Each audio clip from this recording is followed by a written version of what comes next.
চাওক SBM মানে স্বচ্ছ ভাৰত মিছনৰ আণ্ডাৰত কেন্দ্ৰীয় চৰকাৰ তথা অসম চৰকাৰে দৰিদ্ৰ সীমাৰেখাৰ তলত বসবাস কৰা প্ৰতিটো ঘৰক চৰকাৰী ঘৰ আৰু শৌচালয় আৰু তেওঁলোকক গেছ দিয়াৰ যি ব্যৱস্থা কৰিছে বিজেপি চৰকাৰে তাক আমি সকলো ৰাইজৰ পৰা আমি ধন্যবাদ জ্ঞাপন কৰিছোঁ। দ্বিতীয় কথাটো হ'ল এই লেট্ৰিনৰ ভেৰিফিকেশ্যনৰ নামত UPPL চৰকাৰে যেনেধৰণে সাধাৰণ শ্ৰেণীৰ মানুহক অত্যাচাৰ আৰু লাঞ্ছিত বঞ্চিত কৰি আহিছে সেইটো ফালৰ পৰা মোচাৰ ফালৰ পৰা UPPLৰ প্ৰতিজন কৰ্মক যিবিলাকে লাঞ্ছিত আৰু বঞ্চিত কৰিছে তেওঁলোকক আমি ধিক্কাৰ দিছোঁ আৰু গৰিহণা জনাইছোঁ। তৃতীয় কথা হ'ল ব্লকৰ আণ্ডাৰত এটা ভেৰিফিকেশ্যন হৈ যোৱাৰ পিছতো মেম্বাৰসকলে ভেৰিফিকেশ্যন কৰিছে, চেয়াৰমেনে ভেৰিফিকেশ্যন কৰিছে, ব্লকে ভেৰিফিকেশ্যন কৰাৰ পিছতো জিলা উপায়ুক্ত মহোদয়ৰ যিখন তালিকাত 2.5 লাখ ভোটাৰ আছে ওদালগুৰি জিলাৰ ভিতৰত, ভোটাৰৰ ভিতৰত 3.5 লাখ এপ্লিকেশ্যন হৈ আছে। তেনেহ'লে আমি যেতিয়া জিলা উপায়ুক্ত মহোদয়ৰ তাত গৈছিলোঁ তেতিয়া জিলা উপায়ুক্ত মহোদয়ে যেনেধৰণে এটা বিশ্লেষণ দিছিলে তেতিয়া আমাৰ সন্দেহ হৈছিলে যে এই ক্ষেত্ৰত আমাৰ ওদালগুৰি জিলাৰ বাহিৰত কিছুমান মানুহ জড়িত হৈ আছে, ওদালগুৰি জিলাত এপ্লিকেশ্যন কৰিছে।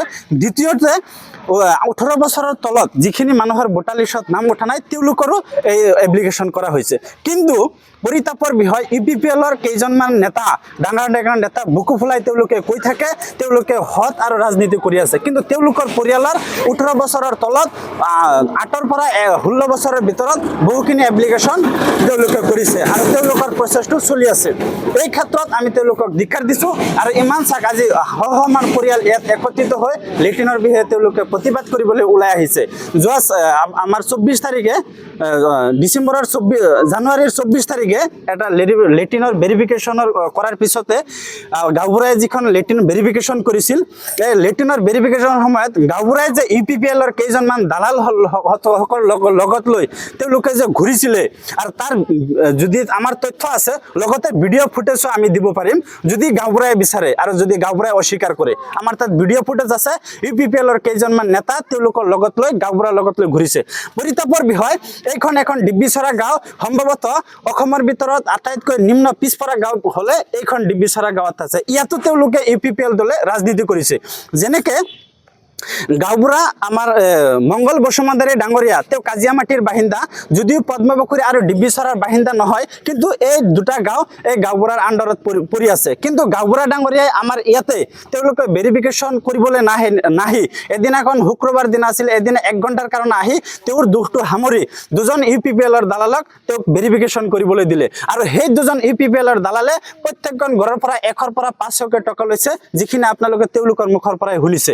এই পইচা লোৱাৰ পিছতো যোৱা 23 তাৰিখে শুক্ৰবাৰ দিনা আছিল ৰাতি তেওঁলোকৰ মোবাইলত এটা মেছেজ আহিছে যে ৰিজেক্ট বুলি, the application has been rejected found ineligible, মানে তেওঁলোকে যোগ্য নহয়। এতিয়া মোৰ প্ৰশ্ন হ'ল আপোনালোকৰ সন্মুখত চাইছে এই দুখীয়া মানুহ যদি লেট্ৰিনৰ তেওঁলোকে যোগ্য নহয়, শৌচালয়ৰ যোগ্য নহয়, খালি কেৱল প্ৰমোদ বড়ো ডাঙৰীয়াই যে দিল্লীত বা দিছপুৰত বহি থাকে যেনেধৰণে কথা কৈ থাকে, যেনেধৰণে ডাঙৰ লেকচাৰ মাৰি থাকে যে তেওঁলোকে যে পৰিৱৰ্তন কৰিব, পৰিৱৰ্তন নেকি কেৱল সাধাৰণ ৰাইজৰ সলনি তেওঁলোকৰ খালি পৰিয়াল কেন্দ্ৰিক ৰাজনীতি কৰি আছে, যিখন ৰাজনীতি কংগ্ৰেছ চৰকাৰেও কৰিছিলে। কিন্তু আজি আমি প্ৰমোদ বড়ো চৰকাৰৰ যিখিনি দালাল লগতে প্ৰমোদ বড়ো চৰকাৰক আমি সকীয়াই দিছোঁ, যদি অনাগত দিনত এই মানুহখিনিয়ে যদি লেট্ৰিন নাপায় কেৱল ওদালগুৰি নহয় দিছপুৰ আমি যাবলৈ বাধ্য হ'ম, এইটো আমি স্পষ্ট কথা কৈ দিছোঁ।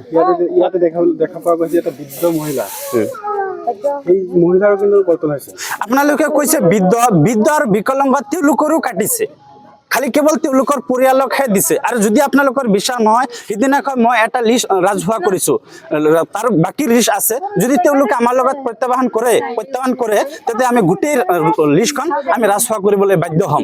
যিকোনো খবৰৰ বাবে যোগাযোগ কৰক 7099017330 লগতে 7099017110 নম্বৰত।